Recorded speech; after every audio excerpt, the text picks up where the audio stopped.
So somewhere between Bruce Springsteen and the war on drugs, we find 30-year-old UK superstar Sam Fender, who is no stranger to producing some of the most anthemic and epic rock songs of the past decade. In his third album that just released, titled People Watching, his mountain of sing-along songs has only grown bigger, with the title track channeling that same energy and feel as his ultra-popular track from earlier in his career called 17 Going Under. Leading off the album, we don't have to wonder for long if this 6-year gap in between albums would make him fall off the map, because he proves right away that he's just getting started. You see what I did there?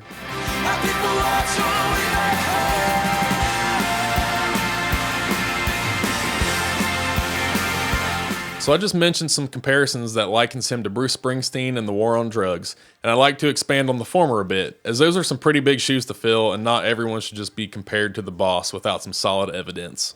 What endears me to make that connection is not just the style of music or the way that both can command a crowd, but the real connection lies within their ties to the working class, where Bruce Springsteen's ties lead him back to a blue-collar neighborhood in New Jersey that would influence him to pen songs such as My Hometown or Born in the USA. Well, lately there ain't been no work on account of the economy. Sam Fender's path throughout his childhood wasn't as easy, as difficulties from his parental figures forced him to grow up very quickly. But he would find solace in albums such as Jeff Buckley's Grace, and you guessed it, Born to Run and Darkness on the Edge of Town by Springsteen. Even with those albums being an influence to Fender, when I listen to this new album, I hear more of the rising sound that Springsteen would feature in the early 2000s. And that is in terms of the production style for the most part. The production of this album gives Sam Fender's vocals room to shine, but there's still plenty of space for the guitars to make an impact as well. The low end never really feels that deep, but it still comes through and has a nice feel to it. The kick drum still thuds, even if it's somewhat subtle at times. So the second track, titled Nostalgia's Lie, is kind of a bright sounding track, despite the fact that the lyrics and mood are actually kind of rooted in this sadness and despair that's kind of from him going back to his neighborhood that he grew up in and it not being as great as he remembered it. And he's desperately reaching out to someone he's calling darling to bring him back to where he felt happier in this place. The contrast between the musical vibe being upbeat and his lyrics being rooted in despair is something I really like about Sam Fender's music. He uses the vehicle of rock anthems to tell his story, even if it's not the most positive of memories. So Chin Up is another track that seems very personal to him.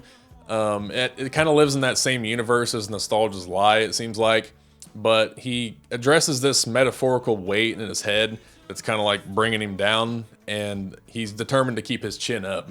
So it sort of has like a optimistic mindset behind it, even if it's rooted in the fact that he might be going through a little bit of depression. So on the track Wild Long Lie, he uses this like jangly guitar that kind of moves in and out throughout the whole song, and I feel like that provides a very tasteful accent to everything else going on in the track. And that track is one of my favorites on the album, actually. It was on the first listen, that was the one that hooked me first, and I remember sending it to my fellow music-obsessed friend Paul.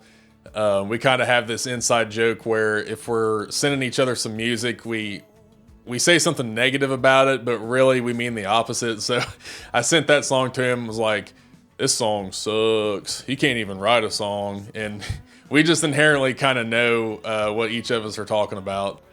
But yeah, Wild Long Lie, that was a good one right off the bat. But as this album progressed with multiple listens, the one called Arm's Length is the one that's really grown on me the most and is ultimately my favorite now.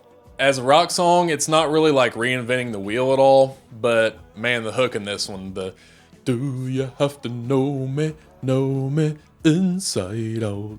I mean, the hook on that thing is insane. Like, I love that part.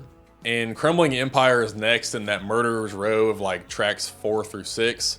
The chorus is really strong in this one, but it's ultimately the consistency of the track that does it for me, as he ponders life in a neighborhood of poverty, if he hadn't changed his ways, and if he would kind of be still set in that setting and kind of trapped in that place.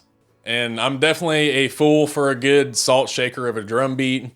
If you don't know what that means, that's kind of a term that I made up to be able to describe myself, the certain feeling that I get from a song that's kind of like, on this crumbling empire.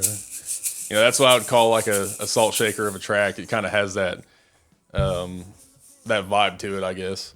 I don't doubt that the song TV Dinner will sound good live, but I think production-wise, this one feels a little uninvolved in the studio recording, so it lacks in that way a bit. Most recent listen to the song TV Dinner, though, I kind of heard it through the lens and through the essence of Jeff Buckley. And now, if you remember, his early inspiration growing up was Jeff Buckley's Grace. So whenever you kind of hear it like that and you hear it through those lens, I think I can kind of start to see the magic in this song. I just don't know if they harness it quite like they should within the production for the studio recording to shine like it probably will live. But where People Watching by Sam Fender kind of loses steam for me is the last two tracks. Lyrically, it's clear that he's a poet, and I really love the imagery and the symbolism that he uses within his lyrics, but just something about these last two, they just don't hit as hard. A little bit Closer and Rein Me In are a couple other tracks that I also really enjoy quite a bit on this album. They all feel like they're of the album, and they all do their part to hold up the quality in between the really great songs that I've already talked about. Somethin Heavy is a tad above average. I mean, it's an okay song, but you know, as I'm hearing the first 3/4 of this album, that's just like one anthemic banger after another. This one just doesn't hold up to all those, and it's just not as memorable as the rest of the album. Remember My Name is the last track, and I'm gonna be honest, this one really peters the album out for me. You know, I love most of this album, but just this last song, the last couple songs aren't anything to go back to. And artists and bands seem to do this so often where like they leave the least interesting tracks at the end of their album. And there may be some of you watching this that's like, hey, those are my favorite tracks. And if so, that's great. You know, you'll have a different story and a different kind of feeling whenever you talk about this album. You might say it kind of starts slow, but man, the way it ends is freaking killer. I totally get that. And maybe they'll keep growing on me if I could see these songs live or something like that. They'd probably click with me differently. But for now, they just kind of take away the punch and the incredible feel that the album builds throughout so effectively. So my closing thoughts about People Watching by Sam Fender, I feel like this one is the most grounded, self-aware, and thoughtful album that he's released. You know, his first two albums, they kind of came out in a whirlwind in his life where I think he was doing a lot of touring and, you know, a lot of life changes, and those songs, or those albums rather, I love those. You know, his debut was great, and I think 17 Going Under was like the perfect album. People Watching kind of falls right in the middle for me. It's not great all the way through like 17 Going Under is. So, you know, with that being said, it's my second favorite Sam Fender album out of 3 for now. But in terms of a star rating, I'm giving People Watching by Sam Fender a 4.5 out of 5 stars. I can already imagine so many of these tracks, like the title track and Rein Me In, being shouted by thousands of fans over at a UK music festival or something. I'll definitely live vicariously through all of you that get to attend that through different YouTube clips and stuff like that. I love to kind of go back and just watch the emotions that people are going through at those big shows where they're just really engaging with the artist and the artist is engaging with them. I really see that with Sam Fender and his audiences, some of the YouTube videos that I've watched.